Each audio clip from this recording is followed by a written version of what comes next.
when ROCCAT got banned. He threw his head back. He was not a happy man. Elise, of course, targeted towards Broxah. Alistair off the table. But Thresh is now available for him to pick up, so while he may lose one playmaker, he can grab himself another. It depends whether or not he values that more than, say, something like a Braum or a Tahm Kench, which is very much what Fnatic are likely to go towards, and it appears that he does. All right, Cho'Gath went unpicked and unbanned in game 1 is available. Maokai is as well. It was a phase 1 ban by Fnatic in the last rotation, last ban rather, number 3. And for Fnatic, a lot of priority on this Gragas. Brox had a great performance on it, and it's the first phase pick here. Yeah. Had a lot of really good discussions with Deficio about what we think are like the S tier junglers in terms of what do people prioritize the most. We were kind of divided between Maokai, Cho, and Gragas, like who is the top tier. And it seems that for Fnatic, Gragas is the main priority. What I'm most excited about is this Morgana. Now remember what I talked about in game 1, quick shot. Jezis has some pocket picks in his back ready for things like the Alistair, but also the Thresh, and it is this Morgana. He consistently picks it into the Thresh because he feels it is a confident lane answer, and with 80 carries left available, things like the Ashe, I'm very much expecting that to come out from the side of Fnatic as well. All right, a lot of tools then, a lot of options. Let's see if your predictions come to pass, my friend. Jarvan locked in for ROCCAT again for Foxy. Need to see a better performance from him. Knew he was going to get bullied in lane. Yeah. But then synergy with the team, teleports, a couple of questionable ones, a couple of late ones. And Betsy going to lock in his most played champion. This is the 12th time this split that ROCCAT have played Syndra mid lane in 27 games. You know, we could see a Kayn here. Is this a Kayn game? Potentially. For Pride Stalker? No, for Fnatic. Ooh. There's always an element of risk, but the last time... You mean Kayn mid? We do mean Kayn mid. For now, he's not going to pick it up, but there's always the possibility. It very much depends on how much of a gamble he wants to take. He got given it once. They really want to give it again. Very much up to the debate of the coach, you could argue. Yeah, and heard Caps giving a lot of solo queue advice, saying like, whatever you do, don't die. Make sure you play safely, use that regen, and an actual they banned that game. They banned. Remember, of course, Pride Stalker was the man that debuted it on the EU LCS stage. It wasn't the biggest splash on its debut. The game kind of went away from him. But yeah, not going to see it today. Well, we could argue that I was correct, that we do see it, just banned away. Now the focus is going to be a lot of mid laners. Orianna very likely to be next for the side of ROCCAT, maybe even a Talia ban, simply because you want to try and get caps off of as many comfort mid lanes as possible. But remember, we are playing on patch 7.15. Echo did receive a few buffs. There was the possibility, some chatter about it being used as an answer to the Syndra, but I feel like that he's more likely going towards a teamfight focused mid laner, like either the Orianna or the Talia. I mean, Galio's up available if they want to tank, but there's not enough damage. It was banned last game by Fnatic. Let's see whether or not they want to some sort of damage source. They have to, really, and safe option in Talia. Not the most exciting of matchups, but 3-0 here for Caps on that champion. Talia's super exciting. I love watching Talia. I think she's a super difficult champion to play. Yeah, but not in comparison to Kayn. I mean, that's true. You've got all my hopes up around like an assassin mid or something like that. Well, unfortunately, we will be seeing pretty staple. We get to be excited about Morgana into Kog'Maw, though. That's pretty cool. But now I'm looking at this Ashe pick, and I'm thinking more and more that it becomes even better. With the big arrow against the static 80 carry, the Morg shield against the single target CC coming out from the Syndra and the Thresh, I think that it just acts as another engage tool for the rest of Fnatic to follow up. Now we're going to pivot away from the Kha'Zix, and it's going to be Warwick instead. What do you make of that? I think that it's a comfort pick for Pride Stalker. I think it's something that he has had a decent amount of success on in the last few weeks. I feel like in one of their most successful games against the Unicorns of Love was when Pride Stalker had this Warwick and he was putting a lot of pressure in the mid lane, using that great mobility that you have to roam around the map. Ooh, that's a surprise. That is a bit of a surprise. So what do you make of Jhin? So I think you can pick Jhin into very squishy compositions, and when you're going up against a Jarvan, Syndra, Thresh, Kog'Maw, this actually isn't the tankiest of team comps, largely because you're always going to rush a Tiamat, which means that you're not rushing tank items. You're not going for a lot of health early. You're not going for a lot of defensive itemization. You're always just trying to get that early bit of clear, and then you build into tank later on into the game. So very, very late, it could be a problem. But by then, Jin's getting those massive crits because I expect him to go more towards the crit build rather than lethality. A lot of damage to work with. This is the first time that Reckless has played Jin this summer. It's been a while since he last played that champion. We've touched on both of these team compositions. Now all of a sudden, it's protect the Cogmore. See whether or not Wadid's Thresh can play the Lanterns correctly. There's frontline, there's CC. There seems to be some tools here for ROCCAT. What do you think? I'm looking at ROCCAT and I'm thinking, I'd love to see Pride Stalker invest a lot of pressure mid lane. I didn't quite catch whether or not Caps is running Cleanse. I think he needs to in this matchup because you want to get this Syndra snowballing. You want to stop Caps roaming around the map and doing what Betsy did in game 1. This early game is going to be extremely important. And for Fnatic, they want to just have as slow a game as possible, whereas I need to see some early game action for ROCCAT.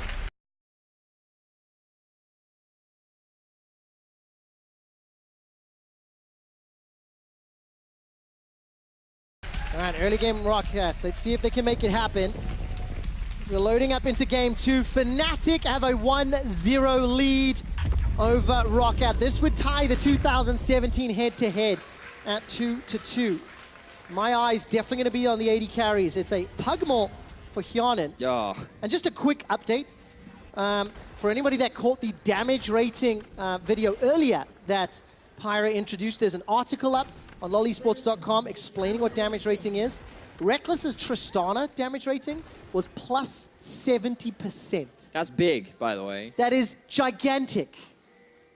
Let's see whether he can put up some big numbers. All right, Dark Binding onto Wadid. This one's guaranteed. I'm calling it. It lands. Look at the threaded volley as well. And Wadid forced a flash. Is anything going to follow? Yes. Reckless with first blood. Damage rating advantage. That's how you want to start a game on Jin. He's gotten himself the early Doran's Ring, typically used to help you have more pushing power, more trading power, because of how well it synergizes with his Q, the Dancing Grenade. He adds to that a longsword, and now you're going to have even more early lane power. Oh, this is going to be so much fun. I love this. I mean, First for blood Fnatic, already. yeah. Already, straight out the gates. We opened up game 1 videos with a lot of explanation around what's at stake in this series. I just want to quickly show all the viewers what the standings are in Group A, because we know Fnatic and G2 have secured themselves playoff spots. Wow. Some pressure here on Pride Stalker. So, yeah, we'll talk a little bit about the standings, because what's important to recognize is that for G2 to move into first, they need Fnatic to lose to either NIP or ROCCAT. And for ROCCAT to make their way into third, they also need Misfits to lose while also winning a lot of their games. So for both G2 and ROCCAT, things are a little bit out of their control, but it would certainly help both these teams secure spots if they can get themselves a win in this series today. ROCCAT would need to win out. Misfits would need to lose out. Let's see if ROCCAT can do it. And speaking of ROCCAT, let's have a look at some of the fun stuff that we do have on the Rift, because while Morgana is very exciting, for me, I know a lot of people think she's pretty boring. I love Morgana. She is a very linear champion. But what we've been seeing a lot more recently, especially over in the LCK, is you basically max only Q and you max only E. One of the big reasons as to why I thought Morgana would become popular in the tank meta was because it's very difficult for tanks to actually break that shield, especially when you put a lot of early points into it. But there aren't actually that many tanks on the side of ROCCAT, and the reason why Jesus has picked it up is because of how powerful it is in this lane matchup. Every time you get hooked, you don't actually get CC'd. It's very easy to read. It is naturally a skill shot. So if in the event that it does land, you just throw the black shield on and boom, you're nice and safe. And now we're seeing Caps go for a bit of an aggressive invade. Flash from Pride Stalker. He fancied himself some shots. Flash over the wall from Caps, and the blast going to safety. Luckily that one is still up and available. So it does result in the flash going down for Caps. He's going to need that. Because remember what we said, I want to see a bit of mid lane focus coming out from ROCCAT. They do have good scaling. feel like Syndra scales very nicely the later the game goes, especially around that mid-game point, which has got 2 items. And Hjarnan, well, he's on a hog. So we now see a bit of action in mid. Oh, where's the seismic shove? I don't know if that's on cooldown from Caps. Used to zone, body slam comes out, summoner heal and flash. Used by Betsy, no cleanse this time around. Proudstalker looking for Jaws of the Beast, finds it! And that's going to be first blood picked up onto Broxah for ROCCAT. They wanted to give first blood over to Betsy, but the red buff ended up picking it up. Or the first kill in the mid laner, rather. And either way, they're able to get an answer. ROCCAT, they find themselves a bit of an advantage in the middle lane. We talked about this is what they needed to do. Pridestalker needed to have some kind of impact to make it difficult for Caps to roam around the map, but also to just get this Syndra going. And so far, he has the level advantage. He's gotten a bit of a CS advantage because of Caps' over-aggression in the enemy jungle, and everything is going well for the mid laner of ROCCAT once more. It's so important for Pridestalker to get that kill as well. You know, he lost some of his jungle, was pressured early, lost his flash. For a guy that took some hits in the early game. But it's also about getting that early Tiamat too, because remember, you want that early clear. It's extremely important that you can get to those tank items as fast as you can. But let's just see how the play actually happened. Betsy got forced literally between a rock and a hard place, where he only had the choice of either getting knocked back or flash. So Caps only had to be patient. But then Broxah used his flash to actually force the engage, and that allowed the great mobility that Pridestalker has to close the gap and end up getting the kill. So ROCCAT returning that first blood. May I ask for permission to have a really lame joke? You may. Caught between a rock, obviously Talia, a hard place, obviously the wall of the jungle, yeah, and a fat place. Because of Gragas! Come on, no? Okay. That was weak. All right, well, it was weak. Okay, fair enough. One clap. I don't know, maybe it made me happy. You're welcome to try, Trevor, but there are Thank you. professionals that are more designed for this job, so don't quit your daytime job, yeah, right? I'll try to take lessons from Freak. He is still the piece de resistance when it comes to lame jokes. Do you just call him a pizza? Anyway, I so Berserker's Grease Rush for Hjarnan. This is something that we have seen from a few AD carries, largely because he's going to be maxing the W, and a lot of his early damage does come from the Bio-Arcane Barrage. So by just getting early attack speed, it does inevitably give you more power, but also it gives you more mobility. And that's something that's really important to recognize against big skill shots like the Morgana Binding, because as we all know, you could rewrite the Bible in the amount of time that you are locked up in that small bit of CC, so it's important that you're able to avoid it. A lot of crowd control to Jesus, as long as he's hitting those skill shots, as long as he's hitting those targets. If you look at the mini-map, we're dead being supported by Pridestalker on that invade. He's 6. And Soaz is getting dunked on. Ultimate advantage there for Foxy, but with Flash, as well as that hop from the mini-gnar. A lot of tools for Soaz to escape. But a much stronger start here for Foxy. He's +9 CS, starting to win the 1v1. The game hasn't been played around him yet, because of course by this stage in game 1, ROCCAT had already tower dove because they had the Talia. And also remember that once Soaz gets that phage, this matchup starts to become a lot more difficult for Foxy, because then Soaz can start kiting him around. He's also level 6 now, so there's the risk of a Gnar ultimate too.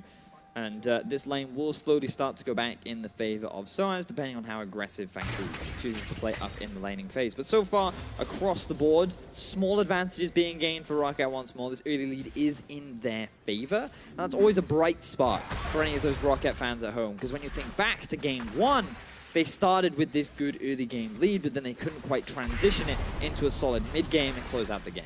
You talk about those early leads. I do have a quick stat for you if you'd like to hear it. I always love quick stats. Do you see Hjarnan's CS at the moment? I do. Right, he's got +3 on Reckless.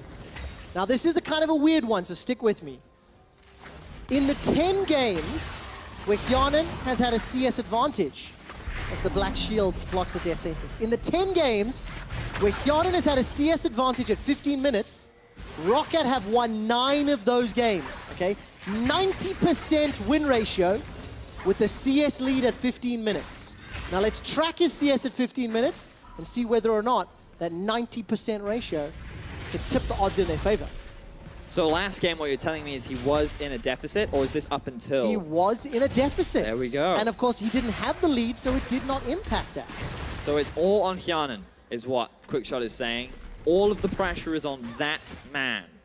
So we will certainly track that as the game progresses. Want to go back and look at some of the items that have been completed, because Tiamat now finished for Pridestalker. The the book, I always forget the name of it, Lost Chapter. It gives you mana, really good first item on Syndra, and having it over your lane opponent is absolutely massive too, because the mana advantage and the bit of AP that you get, extremely powerful at just giving you an edge during the 1 versus 1 laning phases. We do see Faxi missing the EQ. Yeah, Soa is not going to be under threat. Manages to get a little bit hyper, charging up that Rage Barn. If you look at the minimap, Caps is coming up, threaded volley. Sorry, his Weaver's Wall is available. That's what would allow him to tower dive. I was trying to go with that. But Caps, of course, the man that was the recipient of that gank early on, after trying to kill Betsy, he's down 20 CS at this time.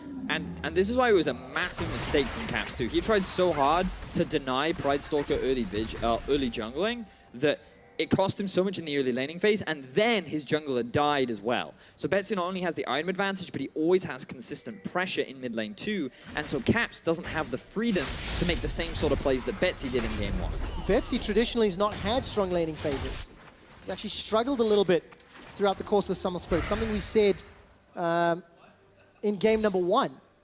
Betsy on the Syndra has averaged +2 CS at 15 minutes on what is a very lane-dominant Syndra. Let's see if he can get a better record this time with all of that help that was enabled by Pridestalker, who got his Tiamat, working towards that Red Smite upgrade, and just clearing his jungle at 10 minutes. We got ourselves an even game here, Vedius. Yeah, so far, which is always good for ROCCAT. I feel like they do perform better when they have that early lead, but then it always comes down to that point of how do they close things out? And for ROCCAT, that has been a large part as to why they are so far behind in making it towards that playoff race. So with kind of a non-traditional comp on the side of ROCCAT in some ways, what is their win condition?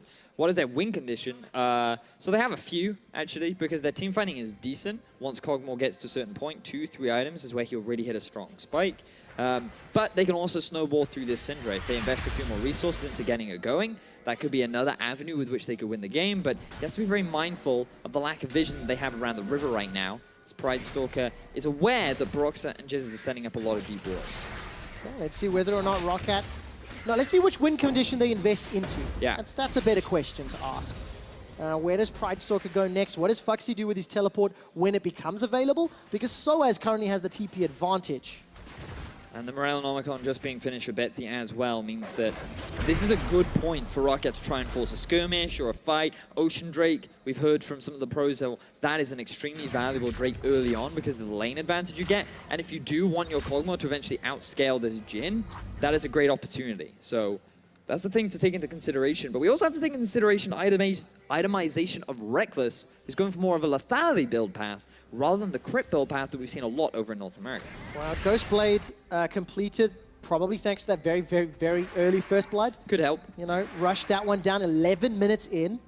Hyanan, of course, working towards that Blade of the Rune King, no doubt. And we've got a very extended laning phase. If you look at the HP of really all of the towers, it's only the top tower for ROCCAT that's taken some chip damage. Other than that, it's just the farm alarm for days. So this will be good for ROCCAT scaling, well as Fnatic. Both teams have got a lot of headroom to grow in their compositions. So now you can see Broxah, he's just hanging around the middle lane, but wants to see if he can get some kind of a gank onto Betsy, who does have all his summoner spells. And with the stun down, this could be a big window. Or not. Or not. Cap's going to just throw a couple more rocks and disengage, move with his jungler. They have a lot of deep vision around the bottom side. Was Broxah waiting for a counter gank? Because he didn't look to flash body slam or any of that sort of shenanigans. What do you think? I think he was very much just waiting for Betsy to overstep slightly. You have to remember the thing about Syndra is right now she's playing towards topside because she's similar to Orianna, and that when her flash is down, it's super easy to get that punish on. So I think that just hanging towards one side of the lane, if you overstep a little bit, you're at a big risk of a gank or losing all your summoner spells. Come on, Pridestalker. Throw down the infinite duress. Going to walk into Fnatic vision very, very soon. Dancing and skirting. Oh, just on the outside. Oh, manages to walk into the Tribrush ward. I clenched because I thought he was going to get spotted. Caps finally uses the Weaver's Wall. The target is Fuxi. Cataclysm comes down. Tower helping out for now. Soaz forced to hop out to safety, and Fuxi stays alive a few seconds longer. Dragon secured by ROCCAT as Fuxi flashes over the wall. The Caps follow suit. And now you have Betsy coming in. Ooh, okay, that's a counter kill. Didn't even see him sneaking up from behind. And so that ends up being a 1-for-1. Faxi played that as well as he could. And the fact that they're able to get themselves a return kill, mid lane kill for mid lane kill, is the best case scenario, I feel, for ROCCAT, given the situation that Faxi was put into. All right, Vedius, Faxi down 13 CS in that top lane. Of course, he lost a huge wave thanks to this dive. The big thing to note here is how Faxi uses his ulti to lock both members in, but his focus is actually on Caps to get him as low as possible. So then the moment Soaz goes out of tower range, he was hoping that Caps would get tower range and maybe he could turn it around. But he took more damage than Soaz did, and he ended up losing his life. And while Soaz was trying to avoid getting stunned up, he ended up losing his life. All right, as we come out of the replay, I want to draw everyone's attention to the scoreboard at the bottom of the screen. Look at those CS numbers. I can't talk about the top and the mid lane, but what I want to talk about is Hyanan. He's got +2 CS, but the wave is being pushed away. There's 35 seconds for him to increase his win percentage chance to 90%. But he's waiting in base. Quick shot. He wants to get his Blade of the Ruin King. He's not going to be able to get this wave, and that means that he is likely going to be guaranteed to lose that farm advantage.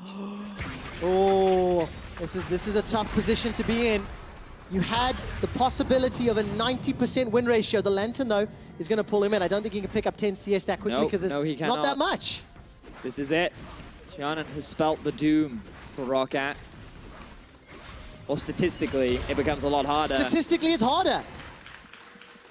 I actually got very excited about the first part of the story. I haven't worked out what the win percentage is when he's behind at 15 minutes. So I will figure that out with you guys in a moment or two. Mostly because the stats team is working on it and they'll tell me and I'll tell you. But as it stands, quick shot. I know. I stopped at the first Hey guys, hurdle. look at my great quick stat. I know, I forgot there's 2 parts. But look at the CS for Betsy. He's still up 20 when he's usually only +2. Takes a big trade of damage from Caps. But as it stands, Fnatic keeping up with ROCCAT, and ROCCAT, they're replying to Fnatic's moves, right? Betsy responding to Caps' dive earlier. And this could be a little difficult for Fnatic, because usually with the Taliyah, you want to try and roam around the map a little bit more. He is making his way back towards the top side. His ulti is just about to come back up, but Betsy's trying to make his way up to help. All right, tower first blood secured here by Fnatic. So as somewhat uncontested, looking at the mini-map, here comes Betsy. Dark Sphere comes down, Force of Will. Flash forward into the unleashed power. Outplay. So now all of a sudden Caps is here, throws out some threaded volleys. Really? You went with outplay? I love the way Betsy flashed in and pressed that one button. 2 point-and-click ultimates, and Vedius yells outplayed. You know what? I'll give it to you. There was a lot of energy there, buddy. But as it stands, it was Betsy that got the kill. And I asked the question earlier, where would ROCCAT invest their resources? It seems countering Fnatic with Betsy. To be fair, I feel like ROCCAT have actually invested very few resources anywhere into the map. It's just been Caps trying to roam around, trying to help his top laner out because he knows how low the tower is. But once Caps realizes the tower is going down, he just decides to move back. Soaz is not actually expecting Betsy to show up until it's too late. And then the moment the flash is gone, they just go ham. They absolutely obliterate him. They try to get another pick down onto Caps as well, but he's too far away. There's also all that zoning control from the Taliyah down in their way, so they end up not being able to get the follow-up. So ROCCAT, they still lead in kills right now. Gold now actually going in favor of Fnatic because of the tower they just picked up for themselves. All right, gold in favor, and a percentage chance for ROCCAT to win this game. If you were to put a number on it, what would you put? Remembering, Hyanan did not have the CS lead. 42%. Oh, go lower. 37. Go lower. 21. Much lower. 11. 10%. It's 1 win and 9 losses. The ooh is the best part. Wait a minute, hang on a second. How could we not have worked that out from the 9 wins and 1 loss with Hyanan and his CS leads? So, Roots is caught here onto a dead, as ROCCAT are now looking to take their first tower of the game. Hyanan with his Blade of the Ruin King will do so. And looking at the itemization, there is a rapid fire cannon picked up for Reckless. He's making his way down. The Soul Shackle's not going to proc, because what did the hero saves him with the Lantern. So now, what you'll see is Betsy, he started making his way towards the bot side, but I feel like he just needs to start pressuring onto this mid tier 1. It is so important that if they can get that first, it gives them so much more control over the rest of the map. and it'll give freedom for Betsy to start roaming, start to find picks, utilizing this extremely powerful Syndra that they have coming into the 20-minute mark. Because once he gets that Lunans, which he will get very, very soon, the Syndra is going to be a very, very powerful option for ROCCAT to win the game. What are we expecting to see from either team on the map, right? It's only one tower each. We've got even gold. We're 20 minutes in. I mean, this feels like a Season 2 game, where it's like lane for 20 minutes, then whoever wins team fights wins the game. Yes, that was the pinnacle of League of Legends. The CLG EU era, where we had 40 minutes of farming. Yes! And one team fight around Baron decided the winner. But the thing is, it's really difficult for ROCCAT to try and force things when their Kog'Maw is this low, but look at Betsy. Well, Dark Binding catches him. Summon a heal by some time. Reckless just delaying that shot before the curtain call comes out. And there's the power of Dark Binding. You're caught up for literally days. You can see him digging his own grave. He had enough time because of how long he was CC'd in there. The rest of Fnatic followed up. 5 members in the mid. There is no answer from ROCCAT, and this is going to be 2 towers very swiftly going in favor of Fnatic. Oh, so nicely done. ROCCAT, however, will get at least one reply in the top lane. Hyunan's got enough time, and there's no one here to contest. But this will mean Fnatic can pick themselves up their own Ocean Drake. It's 1 for 1. They each had 1 Mountain Drake in the last game. It's all fair. Yep. Baron now is available. I feel like they're going to take this gamble. Great shot. Ooh. This seems risky. They don't know, though. They actually have no idea. An Inkling will be coming out, or should be coming out from the side of Fnatic. All right, Pride Stalker's up on the front lane. Are ROCCAT seriously going to sneak yet another Baron? It just seems like ROCCAT are able to read the map, but Weaver's wall comes down. That's going to lock ROCCAT. They know. Fnatic making their way forward. 2,000 hit points. Baron should be safe. If the smite comes down, Pride Stalker, will you win it? Yes, he will.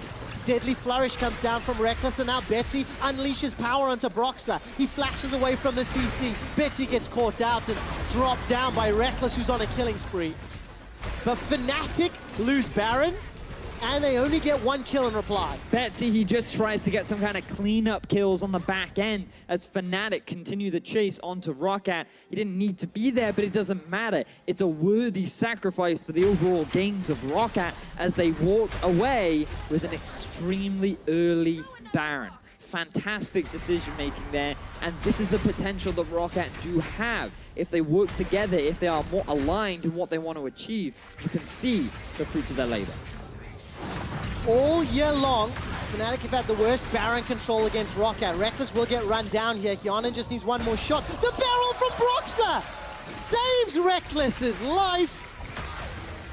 He yells, "I've got you, brother." And Hyanan decided to be conservative with his heal. If he'd used it, he would have been able to close the gap, get that last auto in. But instead, they don't get the kill, but they don't care. They've got the pressure. They have the Baron. They're making their way up top lane, and they're going to start heading onto that Tier 2 tower. All right, Tier 2 tower is the target for Hyanan and Wadid.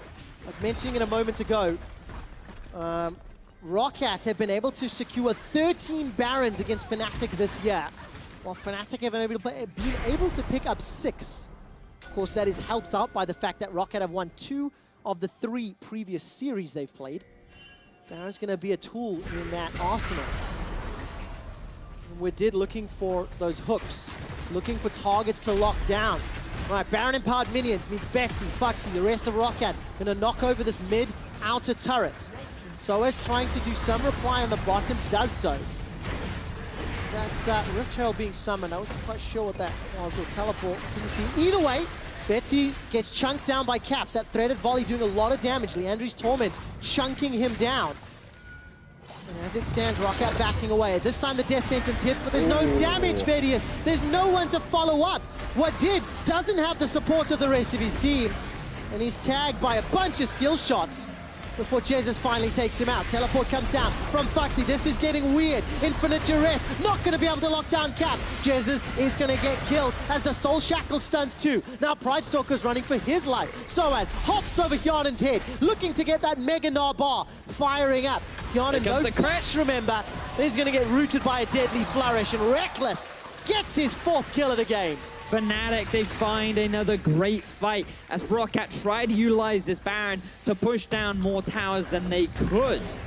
Every time Fnatic are finding these great fights, they did it in game 1, they're continuing to do it in game 2. They will always punish you every time you try to make something happen because they're so good at being able to trade things with their great ability to read the map. Just feels like game 1 again. Baron for ROCCAT, they get caught out in some team fight scenario they didn't expect. Fnatic just do a great job of punishing ROCCAT. So they get their second dragon, they push that gold lead, and even though the game is still close, look at this setup here. And look at the rest of the team of ROCCAT too, because they don't decide to follow up on that. They don't decide to fight until now. Like, that was a great hook from Wadid. The rest of the team could have just followed up on it, and instead, they wait till after they lose their support. They wait until after they've already hard committed, and are now in this awkward situation where Fnatic still have 4, well, reasonably healthy members aside from Caps, and they can just continue on with the chase. And look at Reckless popping that 4th crit up. Easy follow-up to allow them to get their 2nd kill. And it's just time and time again, this lack of communication from ROCCAT. Like, I just don't understand why they're not talking to each other about what they want to do and when they can make these plays. Well, that is the difficulty of teamwork, and something that many teams struggle with at times. And it's just interesting, right? Whoever the shot caller is for ROCCAT in terms of reading the map or sniffing out those Baron opportunities, when it happens once, cool, good call. When it happens a second time, okay, you're starting to see a trend, but multiple weeks in a row, different opponents, multiple games, different team comps. You know, ROCCAT have the ability to read a map, sneak a Baron, do the risky call, but it pays off, you know, a good percentage of the time. They never translate it into anything. It's always the close from ROCCAT. Like, they're almost there, and it's just like playoffs, they're almost there. And just like last split, oh, they're almost there. But they never quite get over that last hurdle. They go through many trials and tribulations, and up against Fnatic, they've put up a good fight, and the game is not over for them yet. They still have the Kog'Maw win condition. They still have the ability of the late game where Pridestalker will get super tanky, but Fnatic, they're going to try and force things now. All right, Lantern will get Betsy to safety. The teleport comes down from Soaz. Infinite Duress, I think, was dodged away from there by Caps. The barrel splits up ROCCAT. Reckless gets yet another kill. Wadid has shut down Caps, and all of a sudden Reckless is down. Jezus, Broxer, Soaz trying to turn this around. The death sentence comes backwards, and Pridestalker, he can fight for days. So much healing in his kit. Eats a boulder to the face, and Fnatic, they end up trading 2 for 2. Death sentence almost tagging Soaz. Ends up being carry for carry in the end. All of the front lines still available for both squads, but they're not able to turn it into any objectives. Really impressive how both of the front lines of each team can get onto the backline, but they can't peel for their own backline. And when we actually get into the replay, we can see how they were able to dissect it, because one of the big things was really good sidesteps from Caps, but because of his positioning, it made it super easy for Pridestalker to dive onto the backline. And this is why Betsy's forced into a really difficult situation with another great wall from Caps. Look at how easy it is to get onto the backline. He doesn't have the support, but neither does Hyanan or Betsy. So they end up dropping on the back end. Really good flank from Faxi once again. And then you just end up in this tank versus tank situation where no one's really going to die. You think that they might, but they can't really turn it into anything significant. And we still have a super even game. Even on gold, nearly even on kills, dragons as well. You can see at the bottom of your screen some of Fnatic's records this year. Great goal difference at 20 minutes. Ridiculous KDA for Reckless. Another great game. He's 5-1-1 right now. Broxer is currently the First Blood King. Just huge impact. This series, not so much, but up till this series, he's had a great record and great early game. Yeah. Fnatic, they certainly hold a lot of records, and they have had a fantastic split overall. We talked a lot about how they want to make up for the blemish on their records. ROCCAT did hand them their first loss of the split, and they want to make that their last as the Baron is being kicked off by Fnatic. All right, this seismic shove catches out Wadid. He's able to get the box down barrel. Not being focused yet by Fnatic. Teleport's available for Foxy. Do they decide to fight 4v5? They've lost their support. They've lost some of their peel. Betsy's coming in. Foxy TPing in north of the fight. Looking at the river. Fnatic want to try challenge. Great seismic shove. But it's Hyanan. He's caught out, stunned out, not dead yet. Whoa! Just to take down Soaz. Hyanan's still alive, but very, very low. Curtain is called. Foxy goes down. Second and third shot tags Pridestalker. Number 4 goes wide. Weaver's Wall comes out, and Caps manages to find Hyanan. The Acathian surprise won't kill anyone today. And Fnatic go 1 for 2. And ROCCAT looked extremely good in the second half of that fight with a multi-man stun. Faxi looked like he was going to get a great multi-man ultimate off too, but the disengage power from Fnatic's composition, the Morgana, the Talia, they're able to get the turnaround and they still end up winning the fight overall. But fortunately for ROCCAT, the Baron does not go down. They're still holding on to this relatively close gold lead and playing towards the Kog'Maw win condition. You're seeing the amount of damage that he can throw out, but you're also seeing how much damage Reckless can do when he's able to get onto these squishy targets, because Broxah knocks them in, he just shuts them down. Wadid doesn't have a huge amount of armor, and just watch how Reckless goes and pop. Picks himself up his first kill. They have 5 members, and they're very mindful of the fact that Soaz also has his ulti ready. So TP, definitely very risky. Really good predict from Caps as well, where he's going to get this really good knockback. But then you're going to see on the backline this great stun coming out from Betsy to just dissuade the rest of Fnatic. You think, oh, this could be really good here, but Hjarnan is too low to get involved in the fight once more. Betsy is zoned away because he doesn't have anything left in the tank, and then Fnatic end up cleaning up. There's just 2 things I noticed there as well. I missed during the original call. Soaz catching Hjarnan against the wall. And also, we talked about communication and problems on the ROCCAT side. Fnatic, that TP came down and they swarmed. Yes. They absolutely swarmed. No confusion on what to prioritize. All right, Dark Binding finds Hjarnan, gets caught by the shot, barreled backwards as well. Man, that chain CC is... Oh, I hate this word. It's disgusting. It is. It was very well played by Fnatic. CC after CC, the setup was nice. They killed the hyper carry for ROCCAT, and now the damage is lacking. Fnatic feel confident. They're making their way over to the Baron. Faxi doesn't have TP, and there is a wall standing between ROCCAT and the Baron. So good. Pridestalker's flashed in, not going to be able to pick it up with a smite. He managed to, or he decided to use the Infinite Duration Flash combo, and Fnatic... Such a genius use of that Weaver's Wall. So you can see here the pick. How does it all begin? Dark Binding. Bloop. Boom. The massive hitbox, the knockback from Talia, the follow-up chain stun from Reckless into the Gragas barrel. It's the combination. I actually want to play it. I actually want to play Morgana Jhin. It looks so fun. Because a Deadly Flourish or a Dark Binding. Ridiculous range, ridiculous route. And then you just deaded someone. Yeah, it's a great combo. And especially when you're this fed on a Jhin. 8-1 and 3 right now. The thing about this build is, remember, very squishy targets. He's got a bit of a combo between the two of the early game power from the Ghostblade and then transitioning more into this scaling build. And this really works because he gets so much bonus AD. Right now he's sitting on 538 attack damage. Those crits hit hard. Oh, and it's not just the 4th shot that crits too, like his other attacks can't crit. But that 4th one, that's the real kicker. Damage on the other end, of course. Hjarnan's got his 3rd damage item, that Rage Blade, gone for a QSS. Definitely needs it against that CC. Black Shield will protect Jez's life for now. There's Fnatic, Baron buff, 2 minutes remaining as they're sieging out the base. We're smelling a 2-0. Remember, Hjarnan did not have the CS advantage. Their win percentage down to 10%. Soaz gets caught out. A little bit out of position. Yeah, interesting play there from Soaz. Not sure what he was trying to accomplish there. Will slow Fnatic down a touch. There's no minion wave for them in the top lane.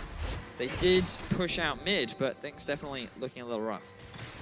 See the Deficio tweet. Remember when Reckless introduced it IEM? In actual fact, Reckless played Jhin 9 times in the spring split. The last time he played it this year was in March. And we're seeing it for the first time in summer. He's only 8-1 and 3. Kind of average. You know, I mean, just, you know, whatever's, like, no biggie. And it also comes back to a great conversation that we were talking about in Game 1, which is very much like MVP of the split. And you sit there and you wonder, like, evaluating who you think is one of these strong players, and it's really curious as to, like, could Reckless be one of those contenders? Hey, it's a great question to ask, right? The team played around him. They enabled him. They so did. do you award the carry that for the first half of the split was protected by every other team member? One of whom was Soaz. Soaz, of course, played a lot of Shen. We know how much he loves that champion. A couple more wins. Fnatic guarantee themselves a spot in Paris. Minimum. hence the French flag. But Soaz has been one of the unsung heroes. Definitely one of the guys who has been consistent performer, reliable performer. Maybe not the most flashy. Yeah. But you can see that, like, the highest damage rating. So that means amongst all of the champions he plays, you can, on average, expect Soaz to deal 24% more damage on a respective champion than some of the opponents, sometimes a lot higher. And this guy does have a deep champion pool. He's always been praised for his ability to have such versatility. As we do see another fight potentially kicking off. All right, Seismic Shot catches out Wadid once again. Foxy's gone all the way in. Where's the support? Pride Stalker jumps in with the Infinite Duress. Forced to flash away from Reckless. Reckless is in trouble. Look at Yarden! Gone down. Yarden is trying to bark his way down. His bite seems to hurt as well. Here comes Soaz in the back end. Yarden's forced to use that QSS to safety. The Boomerang Blade starting to charge up the Rage Bar. Soaz about to gnaw out. He's got a flash available to him. Will he go for the engage? Gnaw's on the way. So far it's a 1-for-1, but it's a damage dealer from Fnatic down. Fnatic, they still have the pressure advantage. They have 4 members looking to siege onto this tier 2 tower. And while ROCCAT looked pretty convincing in that fight, shutting down Caps, demonstrating the late game potential of this Kog'Maw, they still end up falling short, and the gold gap gets bigger and bigger in favor of Fnatic. So here we see that ward being dropped, very quick binding coming out from Jez's. And at this point you think, oh, great engage onto Reckless, but Faxy's dropping extremely quickly. Regardless, the follow-up is so good from ROCCAT. A 3-man play from Wadid, a hook onto Reckless, and you think Yarnan's gonna clean up. But because of a great barrel from Roxa and the arrival of Soaz, ROCCAT are forced to disengage, and they cannot get any more from the fight. Man, just ridiculous damage from Hyanan. The moment that Bioarcane Barrage timed out and he had to run forward, you can see it dropping off, but he was shredding Broxah. Oh, he was. Sorry. Sorry. Sorry. Vedius tried to talk, but he hit his mute button while he was trying to drink some water. So that was why it's kind of an awkward costume interaction. But anyways, Hyanan on that Kog'Maw. Can I have a drink now? Are you You're allowed to. No, okay, you go. fine. I got you, right? Hyanan on Kog'Maw, he really wants Fnatic to be kind of jumping on him, because what you saw with Foxy engaging means Hyanan needs to run forward. And while Kog'Maw's running forward, the amount of damage he can deal is reduced. Ideally, he wants to kite back a little bit, right? I mean, ideally he wants to stand still and just be a little turret, right? But they're never going to let him do that, especially when there's so much like CC and displacement on the side of Fnatic. But it's exciting. It means that these later game teamfights are going to get closer and closer. The Scimitar now picked up for Hyanan as well will definitely help him a lot. Give him that extra bit of mobility. If he gets caught by a Dark Binding, he's less likely to die than what he was before. I am glad you bring up some of the items, Vedius, because I've not mentioned them in a while, and it's kind of my responsibility. It's all right. Adaptive Helm for Soaz. I don't really know how long Caps has had that Magi Soul Stealer. Currently on 2 stacks. Not gonna lie, I didn't see it myself. The Weaver's Wall comes down. Hyanan has Flash available. Dark Binding catches down onto Wadid, followed up as well by another route. Pride Stalker, where's the Infinite Duress? He needs to find a target to lock down. Soaz about to gnaw out. The goal difference at this stage means nothing. And we have to track Summoner spells as well as HP on Hyanan, Reckless, and Cap, some of the primary damage dealers. I mean, we also have to track the engages from Faxy, because that was bad. He went over the wall when no one could follow him. He used his ulti onto a Gnar, and then he just jumped out. So now, Baron gonna be spawning, Elder Drake already alive. Question is, can ROCCAT clear this fast enough and make their way up to the Baron fast enough to challenge Fnatic? Oh, Elder Dragon's gonna get secured by ROCCAT. Remember, Fnatic, not exactly the fastest of Baron teams, but they've got more than enough time. Trading Baron for Elder. What do you prefer and why? Go. I much prefer the Baron. I think it gives so many more sieging opportunities. It's so much harder to force a fight onto a Baroned up team because of the Baron empowered minions. And it just means breaking into the base doesn't rely on you winning a big fight. That's why ROCCAT right now is just trying to force it as they set up a bit of a trap in Fnatic's jungle. What about a 4-item Kog'Maw and Elder and Hurricane? Yeah, that's a 5-item Jhin who's level 18, and he crits a lot. Like, Aaron, let me check how much bonus AD he has, because it's 762. Bonus AD? Well, he has a lot of AD. Sorry, that's his total AD. I apologize. He has more AP than Caps does. Like, that's insane. That's a lot of AD, quick shot. That's a lot. How much AP does Caps have? He has 574. What you're saying is they hurt. He has a death cap, and he has less than the Jhin. Well, Jhin is pretty much going to one-shot anybody if he can get in range. And there's so many tools for Fnatic to defend Reckless. I asked about 25 minutes ago what the win conditions were. How has it changed now? It's the 2 AD carries. It's pretty much all about who can kill the front line first, who gets the better engage, who dies, Reckless or Hyanan. You just said 3 things, man. Well, all right, Roots catches on Pride Stalker, but the Dark Binding doesn't. And can I summarize, if I summarize correctly? Yeah, go. Which AD carry can stay alive in the fight longer? Yes. Okay, let's see whether or not Fnatic can surround and swarm ROCCAT. Look at the minimap. Caps with the Weaver's Wall. He has the ability to close the gate on ROCCAT. The Lantern will pull Betsy forward, and Pride Stalker is the current target.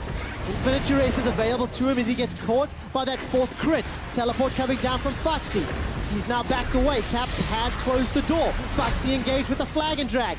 Hyanan moving forward. Flash and heal available to him. Soaz gets chunked down. He flashes to safety. Meganar up. Nobody's died. Seismic shove. Tags onto Foxy. He flags and drags out. Deadly flourish. Rooted. Flash. Binding. Still not dead. Death sentence onto Jinsen. That's a 2-man play. Caps flashes on the wall. Hyanan's going forward. He hasn't got anyone yet. He's still alive! How is he still alive? ROCCAT get the 1 kill and they get away. Not yet. Hyanan survives, 150 HP. Cabs with the threaded volleys.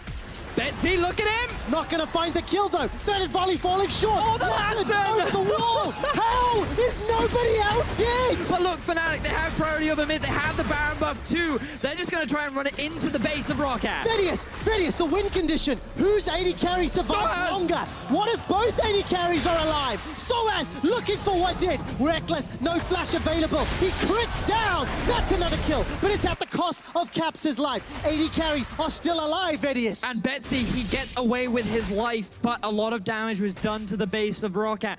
Both AD carries live after that insanely drawn-out fight, but it is still Fnatic that come out on top. I don't know how we're meant to play, but play fights like that. There are too many things to talk about. You talk, and then you breathe, and then you talk, and then you breathe, and then it's my job to figure out how either team wins the next fight. Vedius, on both sides of the rift, teams have 1 summoner spell. Exhaust for Chezzes and Smite for Pride Stalker. Everything else was used. Yeah, let's look at where everything was used, right? So Reckless very early uses ulti to allow both Caps and Soaz to join the fight. Pride Stalker is forced to use his ulti right at the start of the fight. And the worst thing for ROCCAT here is their Elder Dragon is just about to run out. So all that bonus damage that they get is just going to disappear from them. So they force Soaz out from the fray. They aren't able to shut him down. And you can just see the rest of Fnatic continuing on with this chase. A huge amount of damage available to them. Jesus gets a little bit too greedy here. He gets hooked up and that's where he loses life. But then Hyanan, such a good barrel from Broxah. But then Hyanan's just like, move speed, ah, got a sidestep. Body block for me, team. And then he's able to get away with his life. But then, like, so many clutch CCs landing time and time again that forces either side to just make a clutch play to get away with it. Oh. And look at that, Betsy just missing his skill shot along with the added mobility of Caps. Lands him from Wadid. Now I'm just playing by playing it, like...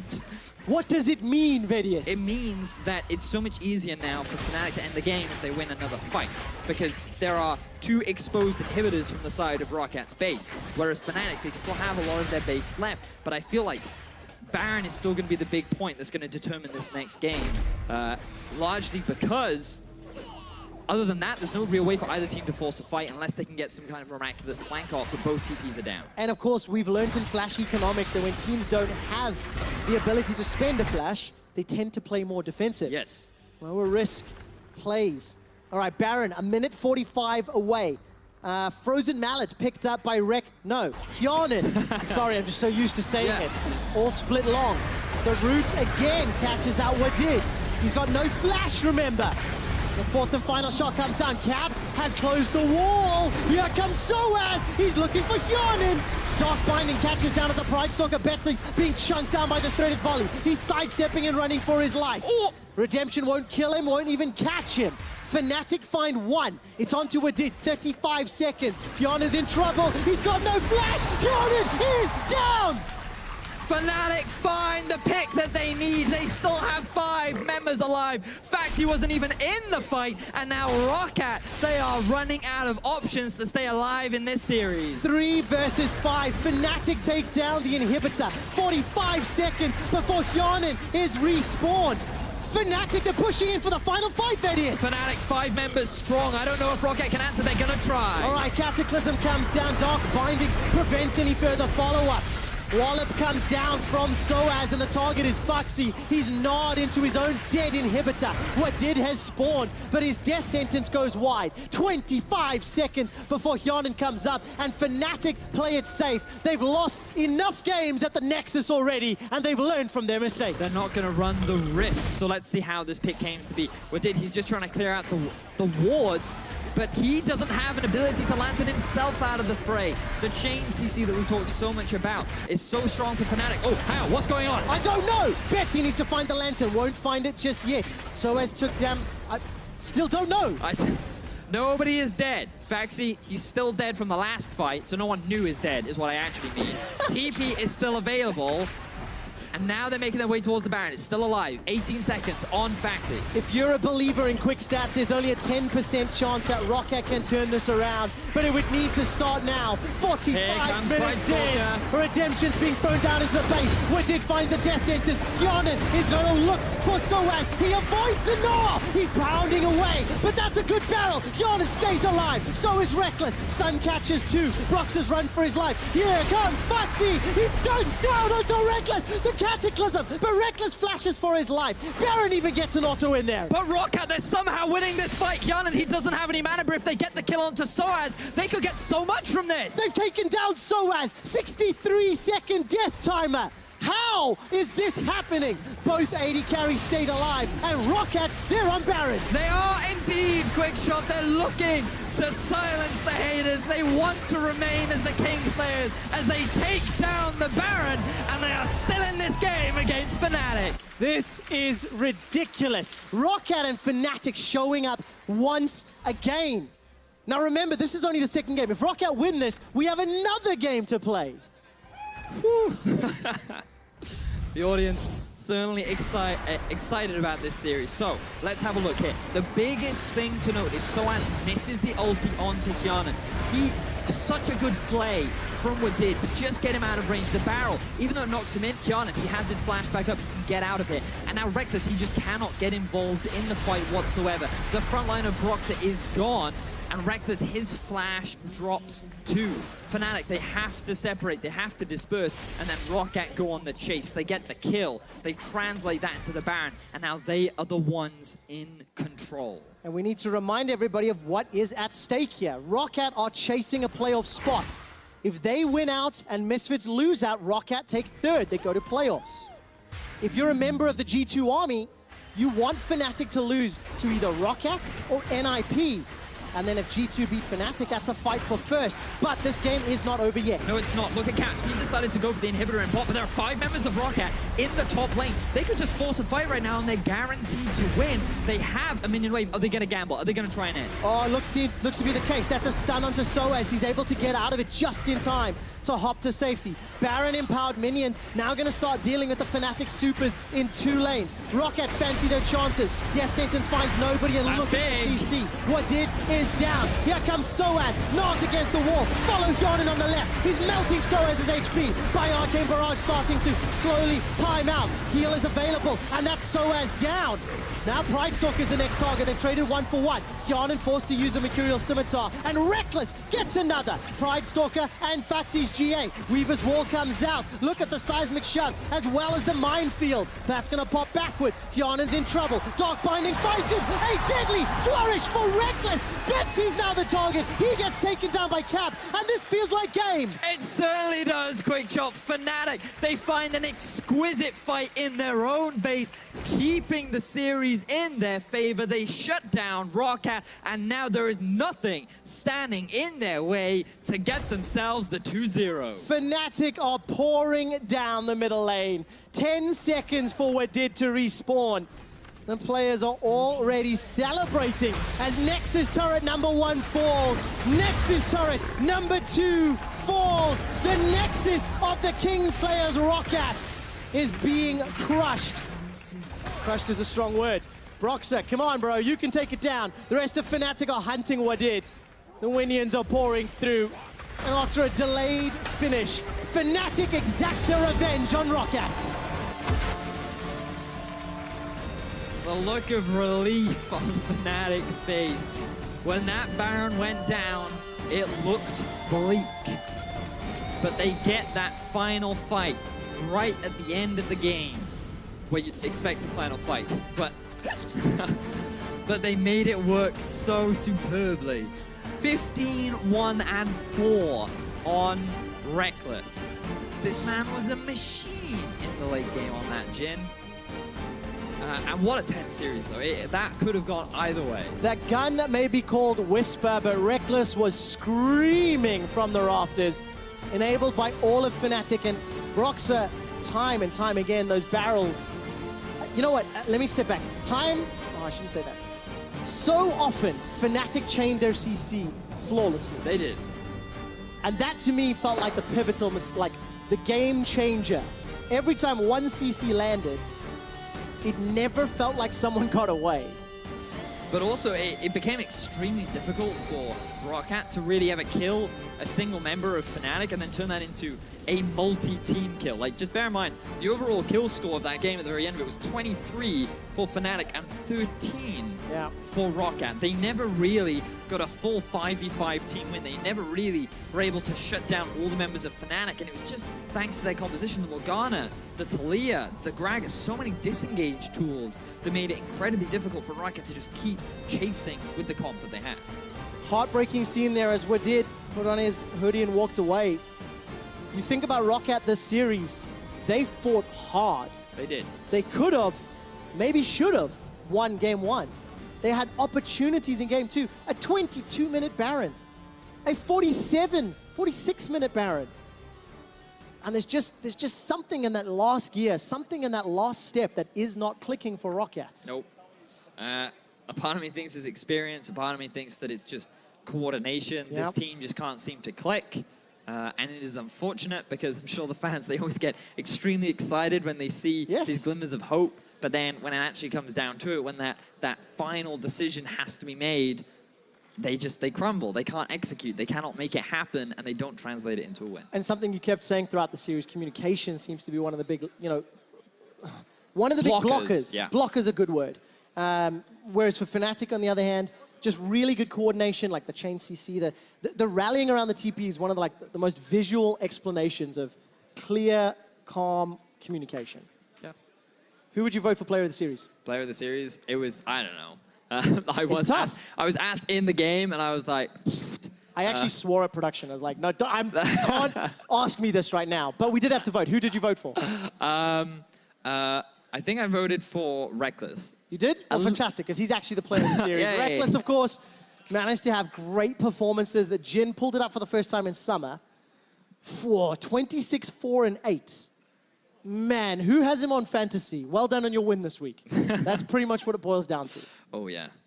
You get bonus points for getting 10 kills in a game, right? You do indeed. That's pretty nice. And only dying once in that game, a 48-minute game. It's insane. Caps and Broxer are busy getting their microphones as we speak. So congratulations to Fnatic. They keep that first place seed almost guaranteed because they need to lose to both G2 and NiP in order to lose first. And remember, NiP beat ROCCAT, so it only gets harder from here for Fnatic. If you believe Radiance. Fnatic got the win after a crazy end to the series. Let's head over to Pyra, who's talking to the jungler and mid laner. Thank you very much, Quickshot. Crazy series, I don't even think begins to describe it. Guys, that was the closest 2-0 I've ever seen. how do you feel after having to come back twice holding on against ROCCAT? I think it's pretty hard to describe this feeling. Like, this series was completely crazy and super close.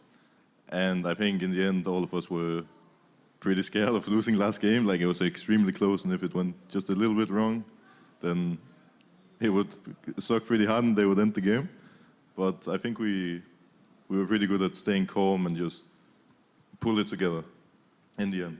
It seemed like it was the case, and you had to think like flashbacks to week 3 when you guys won first game, it turned around in game 2, and why is it always ROCCAT that gives you guys trouble? The kryptonite. Yeah, that's it? I'm not sure. I think we always seem to have like a kind of struggling week beforehand. Like last time it was, we were a bit cocky beforehand because we had won every game, and this week I feel like we have had actually a pretty good week, but there was just some days where it was a bit rocky. And personally, I think today we showed a bit of this rockiness in like our communication. We were a bit all around the place, and while we usually go on the same call, and we will usually be really good at like team fighting and doing different calls. Today we were completely on different pages, and yeah, it's something we'll have to fix. That is something that you guys want to work on going forward, but at the same time, you still managed to pull out the victory, and it was in crucial moments that you made the big plays. Since week 3, it seems like this Fnatic has really kind of leveled up since the last time you lost here in the LCS stage. ROCCAT, what for you has changed about this team since then? I think that before, our playstyle was pretty predictable, in the end at least. Like, everyone knew exactly what champions we were going to play, how we were going to play. Like, we had just done it for so long that it was pretty obvious in the end. Whereas now it's a bit harder to predict us since we play kind of standard now. And it's a bit hard to counter the style. And I think that the other style gave us so much team play because we had to play so well together to simply make it work, and that is very helpful now. Yeah, it seems like you guys were coming around in these really clutch team fights time and again, even if you were down against ROCCAT. It seems to be kind of Fnatic's signature. Do you think that you guys are the best team at team fighting in Europe? I have no idea. I think we're probably the best team in Europe right now, so I think team fighting is just another thing that we're good at. And since we're usually ahead in our games, then we'll also look better in team fights. Well, that's completely fair. And, obviously you guys are 2 of the younger members, but you have a lot of veteran sources on your team that you can look to for insight. I mean, who do you look up to on this team, on this Fnatic squad in your rookie year? Well, I think me and Caps look up to all the other 3 players. Like, they have a lot of experience in different ways. Like, Soas has played for so long, and both Reckless and Soas has been at semis and Worlds. Jesse has been at Worlds too and been a coach. Like, there's just a lot of different reasons to respect them. Absolutely. I mean, list goes on, but is there a particular leader on this team, somebody that you guys are always listening to in those crazy clutch moments that's going to guide the team? I think it depends on who has the playmaking ability and who is really confident in the moment.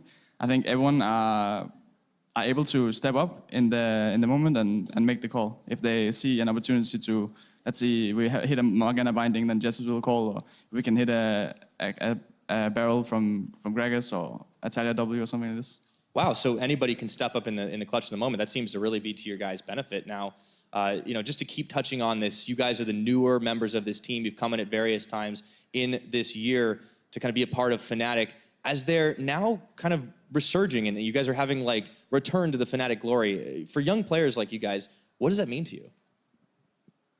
Well, of course, it's really huge to be part of such a strong team and a famous and well-known organization in our first year as pro players. Like, it brings a lot of pressure, but at the same time, it's just really cool because it gives a lot of opportunities as well. And yeah, like right now we are just looking to get to Worlds and do well there, and then we see how it goes. All right, well, there's one more team standing in your way. Caps, this one's for you. You guys gonna beat G2 next week? I think it depends if we're gonna play. I mean, if we beat NIP, then it won't matter the last game. And then we're not sure if we're gonna pull out some Yasuo or not. But I'm gonna hold you to that. But yeah, we'll see what happens. All right, I'm looking forward to it. Well, congratulations, guys. Eyes on the prize going ahead. Go ahead and take it away at the analyst desk. All right, thank you, Alfred. Enjoy your trip back to the Batcave. Well, as you just saw, Fnatic got their revenge on ROCCAT. The younger players of the lineup growing immensely, the team getting better. But it was so close. I mean, look, I can't take it with Fnatic game 1. I feel like they were always out team fighting consistently, and it was kind of a slow grind. Fnatic found some opportunities back. But Vedius, I want to go to you first now that you're joining us on the desk. How many times over the course of this series did you think that ROCCAT might find a win? Oh, I thought multiple times. I thought that, especially in game 1, they really could have won that game because there were so many situations where they got themselves early bans, they got themselves a few good fights. They were in a great position, but then they made bad decisions. They couldn't execute properly so many times, and that just resulted in them crumbling when it mattered. Right, and Fnatic's composition, especially in game 1, we're seeing some of these Gragas team fights play out where Brox is hitting beautiful ultimates and actually making it even more difficult for ROCCAT actually to execute on that. I was having heart palpitations in game 2 as if we were going back to game 2 from the first time these two teams met this split.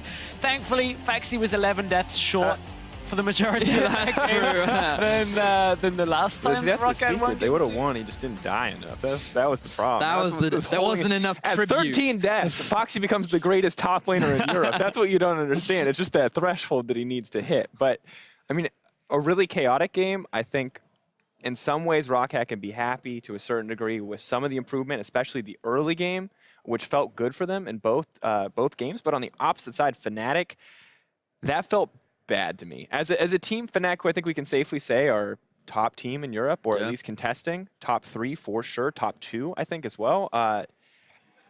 Dropping games like that, playing sloppy like that, that's not what we want, what they want to be seeing, and not what we want to be seeing either as we get closer. So I challenge that a little bit, only because in game 1, I think that composition didn't involve any sort of early game advantages, and ROCCAT played really well. They did. They utilized the Talia really well. Their Kha'Zix game was impressive. I thought that ROCCAT overall played the early portions effectively. But then when the mid game came, we saw that Fnatic were the better team fighters. They utilized their composition the way it was supposed to be. And I think that overall, the better team came out on top in game 1. Game 2, I think a lot of the early deficit just came from Caps.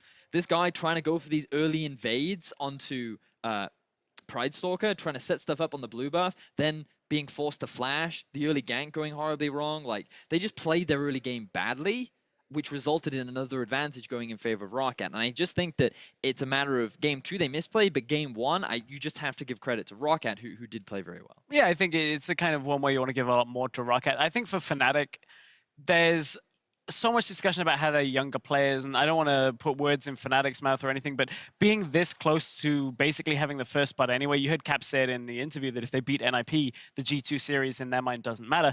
I wonder how much of that weighs on them, that they're so far ahead right now that you come into a series against ROCCAT and you're like, oh, okay, let's try and push the envelope a little bit, let's play a little more loose. I don't want to say that's what happened, but certainly for Caps, when you say he's trying these risky plays, that may be an attribute to that. Yeah, interesting to try to keep that discipline as we move forward. Well, earlier today we introduced damage rating as a stat. Now keep in mind this is pretty much an update to damage per minute, taking out a lot of the variables and biases that damage per minute has. It accounts for champion pool. It accounts for how often people are actually in range to fight with each other as well. What was the last one? Champion pool, fight range. If you're winning is another one. If you're winning, because it's a super win bias stat. But all those variables have been taken out when you look at damage rating, and Reckless was 78.2% above the average. And additionally, on the opposite side, Hjarnan with a similarly surprising number, 69.5% above the average for 80 carries in similar situations. So I have to say, amazing standout performances on both sides. Reckless, I think, very deserved player of the series, but Hjarnan as well, kind of making his mark. Yeah, both 80 carries looking very strong in this. Game 2 basically boiled down. You and Trevor were talking a lot about how it's if 180 carry survives at the end of it.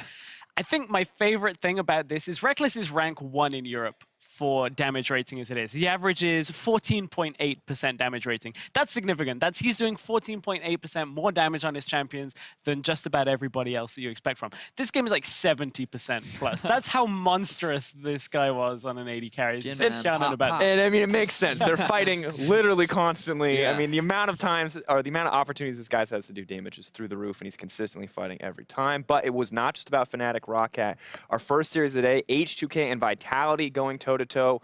Very dominant win from H2K as well. I feel like, unlike a shakier series from Fnatic, H2K never really looked out of control. No, I mean, the beginning of game one, Vitality had a game plan. They were like, let's put Jankos on the back foot. Let's give him Zac. Turns out that's not a good thing to do 2 games in a row. And Jankos eventually turned it around and punished them. But game 2 looked very solid from H2K. Not a whole lot of things you can really pick holes in out of H2K's gameplay today. I think they, to me, look like the best team in Group B. The thing that makes me happy is that we saw consistency. Yeah. They dominated Splice last week. They dominated Vitality this week. Now the real challenge comes with Unicorns of Love, who they will play in the final game of the split. So I'm excited to see how well they can do up against them, because traditionally, Unicorns of Love have always been the team to have the advantage over H2K. So I think this builds up to what will be an extremely exciting series happening in the final. I mean, it gets me hyped, too. When we look back at this, Jankos coming in as player of the series, he's stepping up as well. Everything feels like it's coming together for H2K to just put on a monster performance. And as we look at the standings, you start to talk about how close these teams are, the fight for first seed, second seed, third seed, how important that can be, essentially life or death going up against G2. It's kind of crazy to see how important some of these future matches are going to be, and especially for Group B. Yeah, especially that H2K Unicorns of Love matchup. Now, of course, the playoff spots in Group B are locked, as we've talked about a couple of times today. As you said, it's avoiding G2. I don't think H2K are likely to fall down to 3rd spot, but maybe ending up out of that playoff bye in Group B is in the realm of possibility if Unicorns show up, but I still think H2K, they are peaking at the right time here. And it's a little bittersweet for Vitality and ROCCAT. Once again, finishing in that safe zone as they did in spring. And it's rough, especially when we've given a lot of praise to Vitality as they've been on their upward trend over the last few weeks. And for ROCCAT, after such a close game today, like, you would imagine that if they were in playoffs, they could actually give a lot of teams a run for their money. And when you compare that to a team like Misfits, who really have just been on a consistent downward spiral, it just makes you wonder, like, on Group B, it's all about getting that 2nd seed now, because you want to avoid G2 and you want to see if you can get yourself Misfits, given the current performances of both teams. Now, I'm curious, looking at the way the playoffs could lock a lot of key matchups coming up for both sides, do you think right now, Group B specifically, I think Group A is pretty close to locked at this point, Group B specifically, H2K first, Unicorns of Love second, Splice third. That's what it looks like right now. But how's this going to mix up? Do you guys think this is reflective of what the final standings will be? Who is actually going to take first, second, and third? I personally believe that it'll be H2K, Splice, Unicorns of Love. I think the series tomorrow will be indicative of that. Largely because Splice, to me, have shown growth, especially in the last few weeks. They seem to be so much more active in the early game. They seem to recognize that they play really well in 1-3-1, and they're playing towards what they are good at. Whereas Unicorns of Love are not showing that same level of adaptation. They're still, like, to a degree experimenting, but at the same time, they're also trying to play team fights, which they're kind of getting outclassed in by a lot of other teams. And that's the interesting thing. Last time Splice and the Unicorns met, Splice out team fought the Unicorns. So as you said, I think tomorrow is going to be very indicative of how the chips are going to fall at the end of it. I feel like Unicorns are going to edge it, but that's more on gut instinct than... I know, it's really hard. Despite the Unicorns of Love being on a little bit of a downturn, showing a lot of the same issues, I still feel like UOL have the potential to win this one out. Of course, our first series today is going to be Ninjas in Pajamas versus Misfits Gaming, but the really crucial one here, Unicorns of Love versus Splice, all important decider for Group B. But that first one should be really exciting for some viewers as well, because remember, NIP, they actually had a really convincing series over ROCCAT not too long ago, and Misfits are on the downward trend. So this could be a surprising upset game, which I really think people should tune in for. Okay, all right then. What is a surprising upset game? You said it could be. So what's the prediction then? I want to hear prediction. First series tomorrow, Misfits versus NIP. Do NIP get a game? Because NIP beat ROCCAT, they looked clean, I'll give them that. But this is bold, to come in from, hey, you beat the 4th seed, to hey, you're just now immediately contesting top teams. But I think the biggest thing about them is that they went from getting early leads and not being able to translate them into showing that against ROCCAT, they could do that. And if they can get an early lead, something that Misfits always struggle to do, is win when they are at a deficit. Okay, so but they've shown it once. Yes, yeah, okay, yeah. stress. Okay, so maybe I'm wrong But that's here. why Maybe I'm wrong excited. here. That's why, because it's Fair. about whether or not NIP can keep this consistent. Because remember, they've got nothing to lose now. They are only here to play spoiler. They know they're going into the promotion unleashing the tournament. beast. Yeah, right? And, you know, former SKT top laner, you've got Shook in the jungle, Okay, all right. Nagne, the Korean legend. He's clearly content to just ramble on about Nagne and private, but like, what are the chances here that the Misfits actually get upset by the Ninjas? I think chances are slim. I think the early game is where it has to be. For me, Misfits, although they are on this weird downtrend, the early game for me still seems quite secure for Misfits, and that's where I don't see quite the same lead opening up. I can definitely see quite an even early game where both teams are making plays, and then we get into that weird, crazy part where Misfits kind of slow down and don't quite know what to do. There's possibly a game. I don't think there's much more than that. I still would say a 2-0 Misfits, though. All right, and you said they can definitely get a game, so we got a 2-0 and a 2-1. Misfits. All right, we'll see. Misfits favored for sure, but we will find out for tomorrow. It's time for us to log off for the night. Thank you so much for joining us, gentlemen, for joining me on the desk as well. Join us tomorrow for the final day of Week 9. We'll see you guys then.